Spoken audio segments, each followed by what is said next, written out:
मन की ढिठाई, अविश्वास। जब दुख आई, तकलीफ आई तो अविश्वास हुआ, दुख आई, मुसीबत आई, पीछे हटे, संसार में मिले।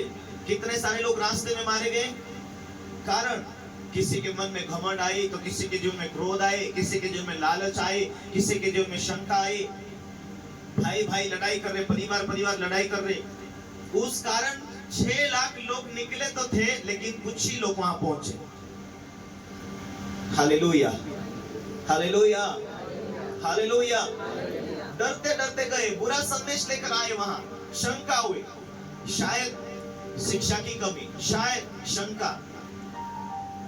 आज इतने सारे लोगों को परमेश्वर ने बुलाहट तो दिया, परमेश्वर उनके जीवन में कितने भी बड़े काम करे, फिर भी यदि शंका आ रही है और आगे चल के विश्वास में पीछे हट रहे हैं, तो समझ जाना कि शैतान ने तेरे लिए बहुत बुरा प्लानिंग बनाया है। जिस परिस्थिति में तू पुराने टाइम में रोता था, प्रभु के पास आया, प्रभु ने तुझे चंगा किया, प्रभु ने तुझे आशीष दिया, और शैतान इसीलिए तुझे वापस संसार में मिलाना चाहता कि जो कुछ तेरे पास में वो वापस खा ले, खत्म कर दे। अब एक 38 वर्ष के एक व्यक्ति को देखते, प्रभु यीशु उसे चंगा करता है। 38 साल से वो रोगी मरने के हालात में प्रभु से छूता है, चंगा करता है। कुछ टाइम के बाद में प्रभु से देखता है, उसका जीवन वचन खत्म हो गया, उसका जीवन आत्मिक जीवन, प्रार्थना का जीवन खत्म हो गया। प्रभु कहता है उसको, फिर से तो पाप मत करना, पुरानी जिंदगी में मत जाना।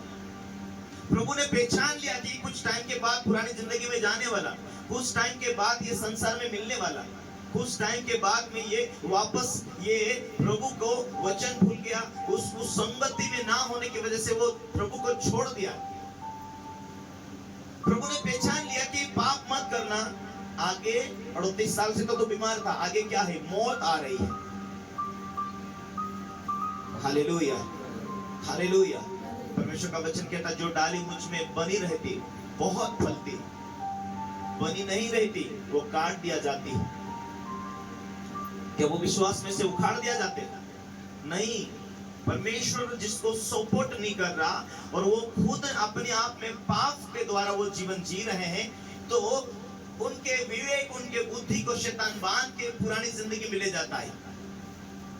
प्रभु के विश्वासी मंडली से उठा देता है, परमेश्वर मार देता। वाकई में मार नहीं देता, जो फलता नहीं, जो काम में नहीं आता, आधा जीवन विश्वास में, आधा जीवन संसार में, शैतान पूरी रीति से उसे कवर करके शैतान उसे पुरानी जिंदगी में ले जाता है। उसका मन कहता, क्यों पहले तो अच्छा था, पर क्यों मुझे गुटखा खाने के लिए मन कर रहा, क्यों मुझे गाली देने के लिए मन कर रहा, क्यों मुझे वेश्या करने के लिए मन कर रहा, क्यों मुझे पाप करने के लिए मन कर रहा, क्यों मुझे विश्वास में, प्रार्थना में जाने के लिए मन नहीं कर रहा, क्यों मुझे मीटिंग में जाने के लिए पसंद नहीं आता। जाता तो हूं 12 महीने के बाद 2 बार।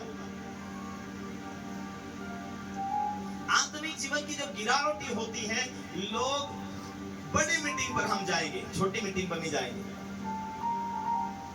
बड़ी मीटिंग पर ही दिखेंगे, बाकी बीच में नहीं दिखेंगे, क्योंकि उनका परमेश्वर के साथ संपर्क नहीं, ताल्लुकात नहीं, रिश्ता नहीं। परमेश्वर का वचन कहता है, तो पूरे मन से, पूरी बुद्धि से, पूरी शक्ति से, पूरे प्राण से, पूरे हृदय से तो परमेश्वर के साथ प्रेम रखना, उसको स्मरण करके काम करना, तब वो तेरे लिए सीधा मार्ग निकालेगा, तब तू फंसेगा नहीं। लेकिन तू लोगों के बीच में गवाही देगा, संदेश देगा, तब वो तुझे परमेश्वर संभालेगा। Hallelujah, hallelujah. यदि एली ने अपने बच्चों को डांटा होता, चाटा लगाया होता, छड़ी मारता, तो एली के बच्चे जो समूएल की बुलाहट थी, वो एली के बच्चों के ऊपर बुलाहट रहती थी। जो एली के ऊपर अभिषेक था, वो 7 गुना अभिषेक उन एली के बच्चों को मिलता था, बड़े सेवक बनते थे। लेकिन ध्यान, बचपना से उन्हें परमेश्वर का भय मानना ना सिखाया, बचपना से प्रभु की सेवा करना के विषय में वो गहराई से सोच नहीं पाया। सोच तो बड़ा है आगे, उस परमेश्वर अच्छी गाड़ी चाहिए, अच्छा घर चाहिए, अच्छी सफलता चाहिए, परमेश्वर मेरे लिए रास्ते खोले, लेकिन क्या बाइबल पढ़ने में मन है, प्रार्थना करने में मन है, क्या उपवास रखने में मन है?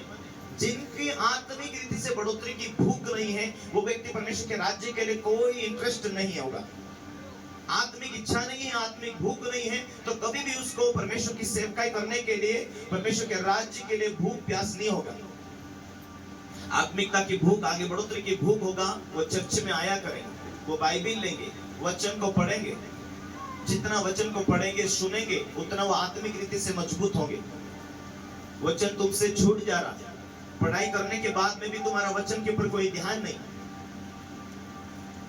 और बड़े फल की उम्मीद करते हो। जो डाली मुझ में बनी रहती है वो फलती है। पहले तो मुझ में बने रहो और मेरा वचन तुम में बना रहे, तुम आत्मिकता से भरे रहो और वो वचन तुम्हारा मुंह से अंगीकार हो। प्रभु मुझे ये चाहिए, उसे लिखो, उसको मनन करते रहो और वो गवाही देते रहो। Hallelujah, hallelujah.